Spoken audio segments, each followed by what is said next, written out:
Hi అండి, నేను మీ రమశ్రీ 3623. Please subscribe.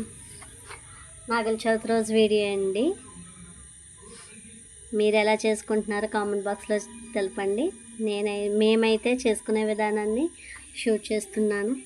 నైట్ వర్షం రావడం వల్ల కొంచెం దాంతో డ్యూటీ నుంచి రావడం వల్ల నైట్ ఏం చేయలేదండి. చీకటిగా ఉంది, బాగా కరెంట్ తీసేవారు. అందుకని ఎర్లీ మార్నింగ్ కొంచెం ఇల్లు తడిగుడ్లు మాపులు పెట్టేసుకొని కొంచెం కల్లాపది జల్లేసుకొని కొంచెం ముగ్గులు పెట్టేసుకుంటున్నాం. ఈలోపు అత్తయ్య గారు ప్రిపేర్ చేస్తున్నారండి నాకు పుట్ట దగ్గరికి అన్నీని. మేమైతే ఇలా చేస్తున్నాము. మీరు ఎలా చేస్తున్నారో కామెంట్ బాక్స్లో చెప్పండి. పల్లెటూరులోని స్వయంగా వెలిసిన పుట్టల్లో కదా వేస్తాము. అలాగే తడిగుడ్లు పెట్టేసి ముగ్గు పెట్టేసుకొని పసుపు కుంకుమ రాసి దీపారాధన చేశానండి. పుట్ట దగ్గరికి వెళ్ళొచ్చి తినడానికి కొంచెం ఉప్మా చేశాను.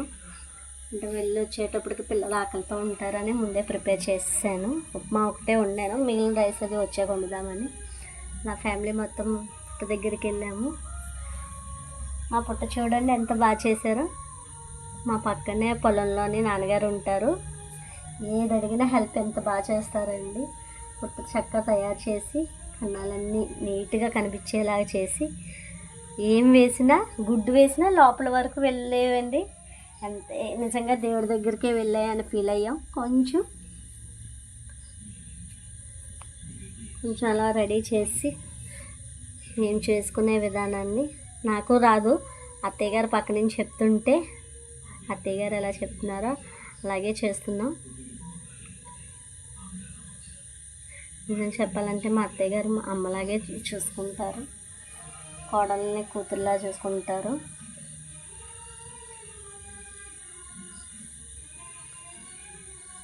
ఇంకొకటి ఏంటంటే అనుకోకుండా పిల్లలిద్దరూ మా హస్బెండ్ ఒకేలా బట్టలు డ్రెస్సింగ్ సెన్స్ ఉంది. ఈరోజు అనుకోకుండా వేసుకున్నారు. చాలా ముచ్చటగా అనిపించింది.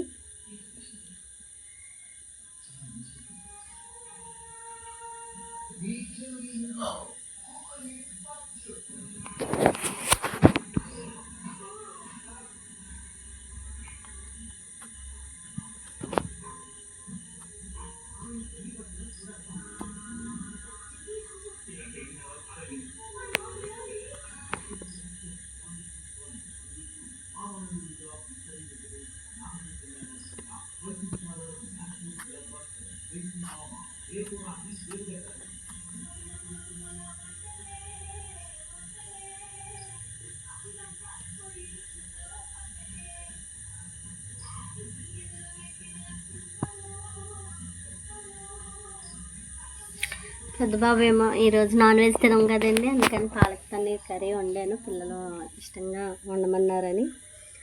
నెక్స్ట్ కొంచెం కలగూర వండాను దేవుడి మూలకి. రైసు, రసం, బొబ్బరిగాయలు ఈరోజు మా స్పెషల్. పాలక్ పన్నీర్లో బొబ్బరిగాయలు ముంచుకుంటే బాగుంటుంది కదా, ఆ ఉద్దేశంతో పిల్లలు గారెలు వండమంటే అవి పన్నీర్ కర్రీ వండాను. ఇదండి. Please subscribe.